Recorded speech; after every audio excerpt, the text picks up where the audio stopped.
Good evening, everyone, and welcome to another winter day in Chicago, even though it's spring. My name is Kim Hunt, and this is the LGBTQ Consortium. We have a wonderful guest with us here today, but before I introduced her, let me just remind you that this is a call-in show, and the number is 312-738-1060. So we'd love to hear from you during the show. So today's topic is reproductive justice. And before I get there, let me just remind folks that Affinity is a social justice organization, and we work with and on behalf of Black LGBT communities, queer youth, and allies. And our work centers on three areas: civic engagement, leadership development, and health and wellness. And what we're going to talk about today has to do with our health and wellness initiatives. So we are here today with Brittany Mostiller, and she is from Chicago Abortion Fund, where she is currently the Deputy Director of CAF, or CAF as we like to call it. For a long time, she was a member of My Voice, My Choice, which is a leadership group and a project under CAF. And as a member of that group, Brittany became an advocate for reproductive justice through lobbying, public speaking, panel discussions, organizing community outreach, facilitating educational forums, and empowering women. And CAF also has a show on CAN TV. When is your show again, Brittany? Every last Wednesday of the month at 8 o'clock. So if you don't get enough information here, there's more opportunities to get some information during CAF's show. So why don't we just go ahead and get started then? So I use the term reproductive justice, and I'd like for you to tell folks, as you explain what CAF is and what CAF does, what reproductive justice means. Okay, so Chicago Abortion Fund, CAF, as we like to say, and we're using acronyms. We provide financial assistance to women seeking primarily second trimester abortions. Depending on that woman's situation, sometimes it's first trimester, but we really focus on second. We also empower the women that we serve by empowering them to fight for reproductive justice for all women. So we do that through our advocacy and education. Like you mentioned during my intro, we have lobbying workshops. We attend panel discussions. We have community outreach where we go into the communities that we serve, or where we funded some women and distribute our information, reproductive justice information, birth control, STD and STI information and prevention.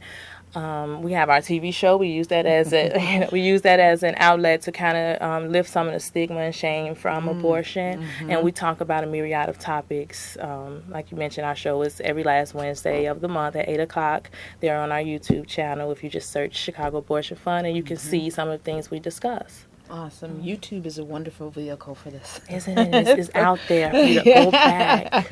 And we get to upload all the videos from these shows, so it's if you miss it, you can definitely still get the information. That's right. Some people in, I should say, Affinity and CAF have a nice relationship, and I've had the opportunity to participate with CAF on some things. And some people may wonder how reproductive justice is an LGBTQ issue. And, what I like to tell folks is that it is amazing how lesbian women and bisexual women's bodies are remarkably the same as straight women's bodies. Really? So, right. So reproductive justice is, of course, an issue that is near and dear to our hearts. So we keep using that term, though, reproductive justice. Can you just explain a little bit what that means? Sure. So the term was taken from social justice and reproductive rights, right? So it pretty much addresses if and when a woman chooses to parent or chooses to have children, that she has access and access to those resources needed to support herself as well as her family if she has a family. And so it analyzes how any woman's ability to determine her reproductive identity, her destiny is determined, and majority of it is based upon her conditions in her community. So if and when I choose to parent, if or when I choose to parent, do I have access to quality health care? The school systems, are they funded? Are schools even open, right, for my children to attend those schools with the school closures? And we talked about how that is a part of reproductive justice and how you can tie those together in a lot of intersections. Do I have access to quality education, birth control, a lot of health issues, health resources? So just how those things are connected and how we take all those things into consideration when choosing to carry pregnancy or to terminate a pregnancy.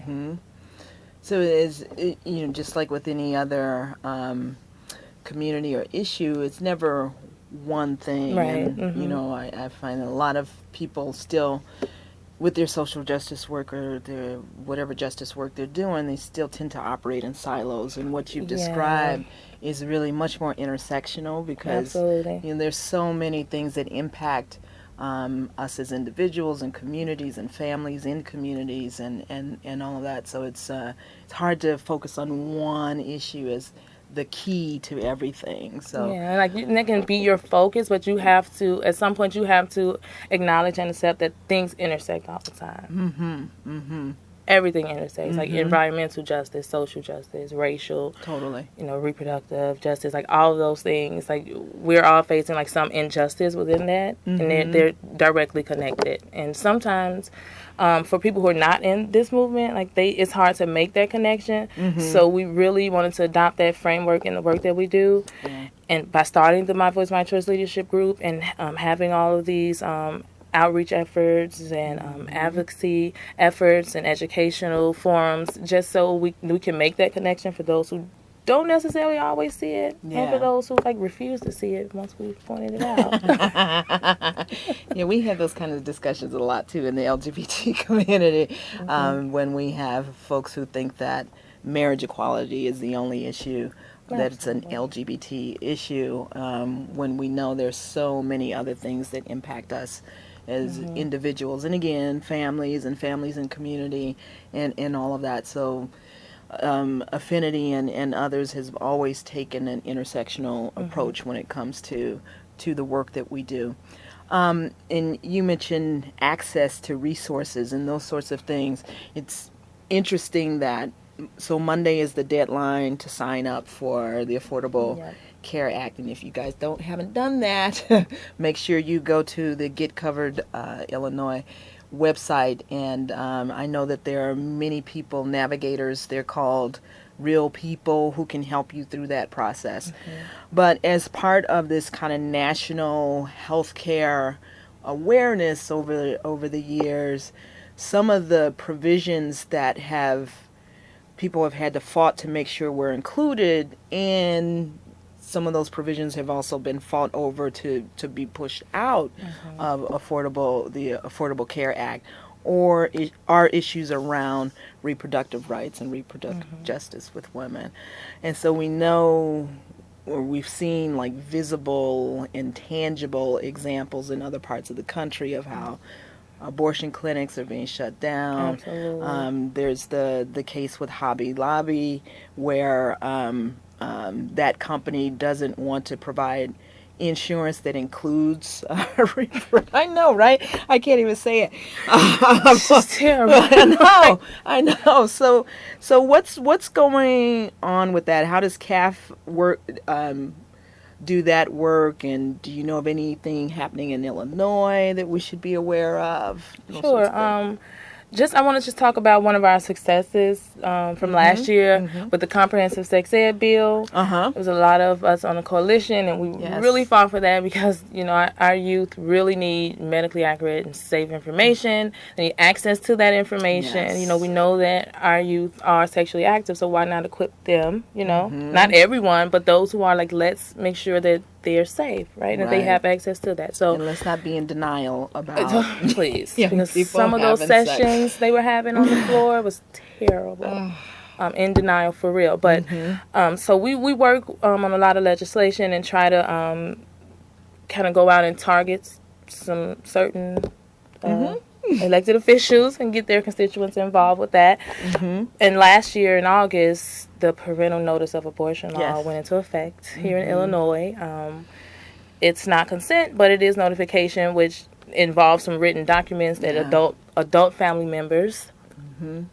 There's a description of who that can be. And I'll tell you a little bit more about that. But in some cases, they have to sign that and then give it to the abortion provider. So the parental notice of abortion law states that any young person under the age of 18 who's seeking abortion services have to notify an adult family member. If you don't want to do that, you don't not want to, but if you don't have that person you can go to, because not all, we like to believe that we have 2-parent households and with loving, caring parents and supportive parents, and we don't, you know. So you can go in front of a judge, and that's called the judicial bypass, and the judge would then deem you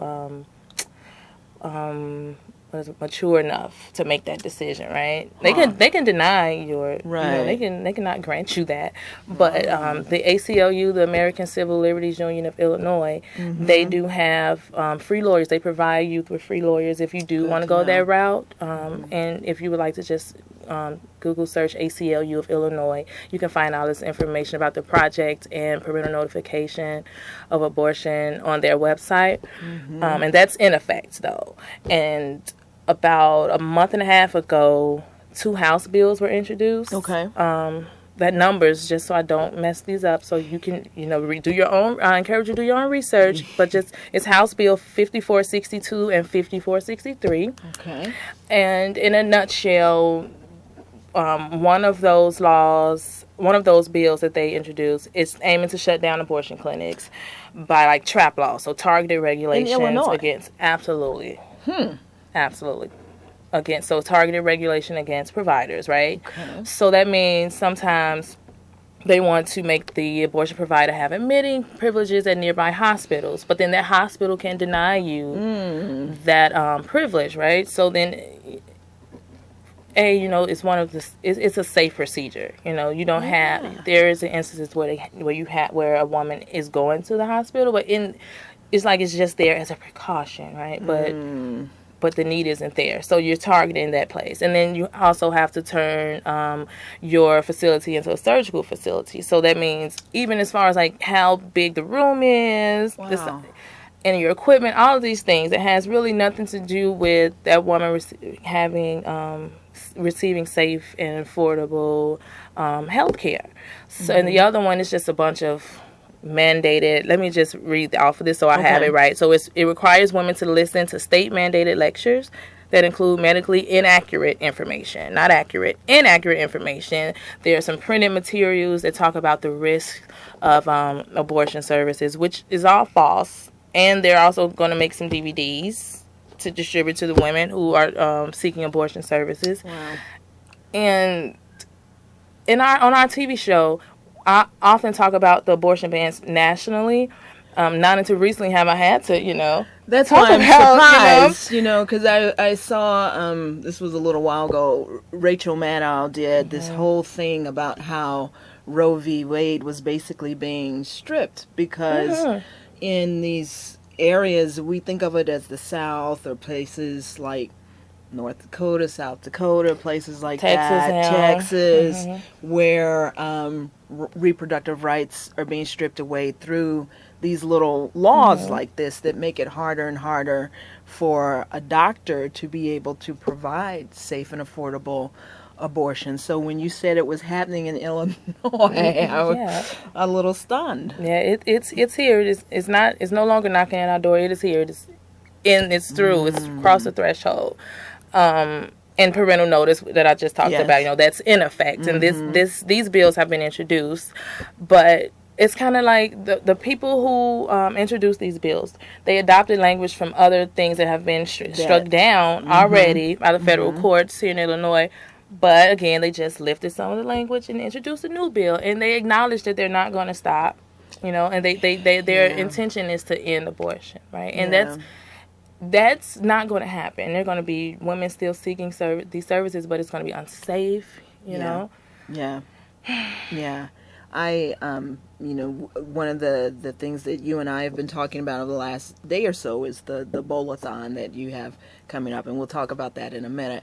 But in the context of that, I was having a conversation with one of our groups that meets monthly just the other day, our 40 plus group that's going to participate in the bowling. Yeah. And they were beginning to talk about if they were going to have a team or just make donations or whatever it was going to be. And in the discussion, they began to talk about people they knew who'd had abortions. Some of them had had abortions, and many of them were talking about abortions, the back alley abortions. And one woman described a friend of hers from middle school who died as a result of a botched abortion, and just I don't think the current group of legislators, and maybe they do, understand what life was like before Roe versus Wade, or in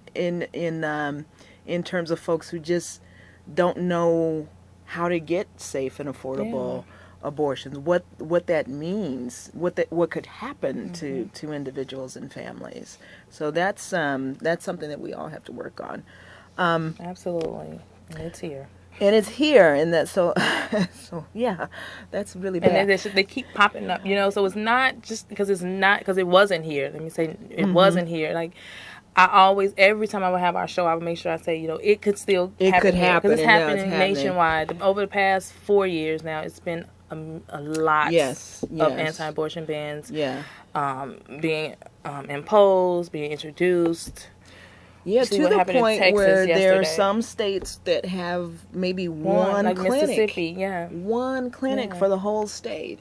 And then when you look at their poverty rate, I just always... Yeah. But then no one makes that connection. No. Which is a whole nother show.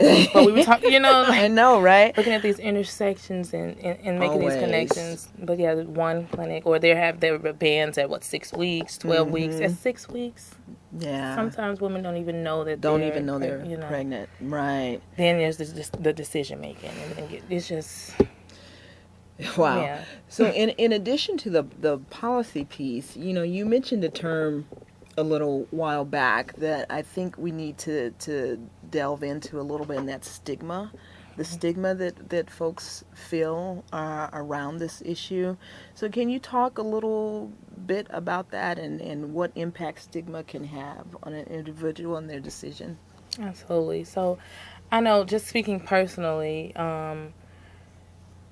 there was a lot of shame from within, just society. I can't even just say my community, just society made me feel like it was a shame. I was ashamed to talk about it. I wasn't ashamed of my decision, but just I couldn't talk about it. Yeah. And that can be therapeutic, and it can just help you, and just you can encourage someone else to share their experience. But just all that stigma and shame that society imposes on a lot of our experiences is detrimental. And so I love how you mentioned that some of the women at Affinity were sharing their stories and sharing their experiences, because storytelling, I think, it helps. Yeah. It really helps. We open up our show, my name is Brittany and I've had an abortion, to try to lift some of that stigma, right? Because it's, that's a personal decision, right, that you made. But and you took into consideration all of those things, all of those in your community or within your life that contributed to your decision, or or when you chose to carry pregnancy to term.